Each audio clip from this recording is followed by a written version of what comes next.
Bonjour Héloïse. Bonjour Charlotte. Alors on est là aujourd'hui parce que tu es allée au congrès de l'AFDET le mois dernier et du coup j'aurais aimé avoir un petit retour sur ton expérience là-bas, comment ça s'est passé. Donc je sais que la thématique c'était de l'éducation thérapeutique à la promotion de la santé. Du coup j'aurais aimé savoir si tu pouvais nous éclairer sur cette thématique générale pendant cette journée, déjà dans un premier temps. On a fait une première introduction pour poser justement le cadre et le lien entre ces deux grandes thématiques. Finalement réfléchir à quel lien on peut faire entre l'éducation thérapeutique et la promotion de la santé. Est-ce qu'il faut penser l'ETP comme une passerelle vers la promotion de la santé? Finalement l'ETP étant une émanation de la promotion de la santé ou encore l'ETP un domaine d'application de la promotion de la santé? Ou peut-être finalement réfléchir à l'inverse, est-ce que la promotion de la santé n'est pas une dimension de l'ETP? Toujours est-il, c'est que finalement on se retrouve plus avec l'idée d'élargir le point de vue qu'on peut avoir en ETP vers cette promotion de la santé, ce qui permettrait justement, donc on a fléché 4 grandes directions pour élargir notre vision de l'ETP. D'un corps malade, penser vraiment à une personne complexe et singulière. Prévenir et soigner la maladie, finalement orienté vers développer la santé en général. On a parlé également d'une responsabilité individuelle, l'élargir vers une responsabilité collective qui peut être politique, sociétale, et d'un patient objet de tous nos soins vers une personne auteur de sa vie.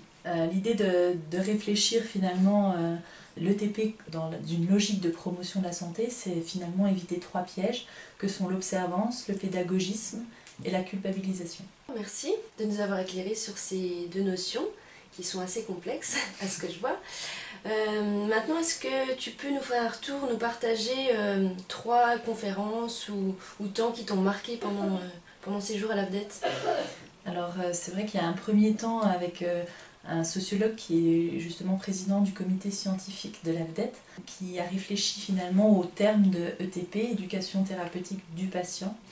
Et alors je fais un grand résumé de son intervention, mais dans l'idée, penser l'ETP plutôt sur une émancipation thérapeutique de la personne.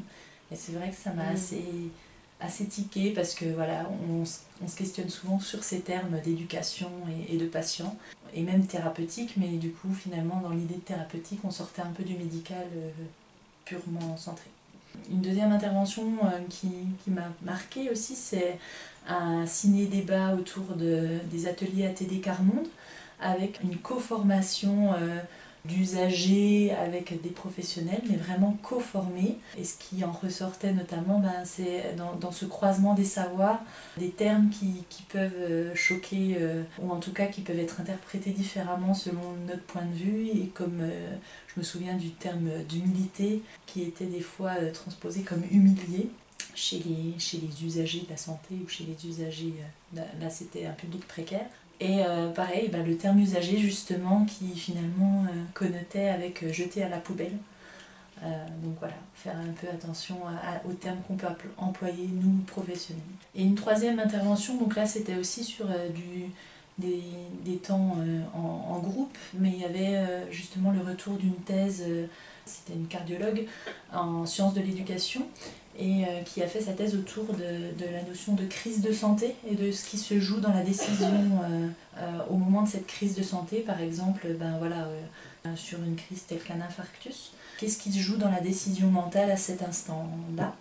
Ce qui en ressort vraiment, c'est que finalement les connaissances dans ces instants d'urgence ne servent pas. Et ce qui se joue vraiment à ce moment-là, c'est des ressources personnelles, pensées bloquantes aussi. Il y a la notion d'identité qui rentre en jeu parce que voilà, on n'est pas nous-mêmes à cet instant-là, et voilà, selon avec qui on est dans ce contexte-là, on ne va pas réagir pareil.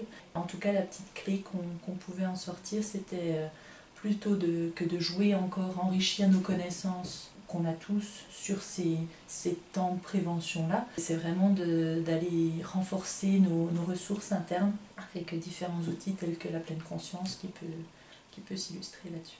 Merci pour ton retour sur ta présence au congrès de l'AFDET. J'espère que tu nous feras un prochain retour sur une future expérience, congrès ou autre. À suivre. Merci à toi.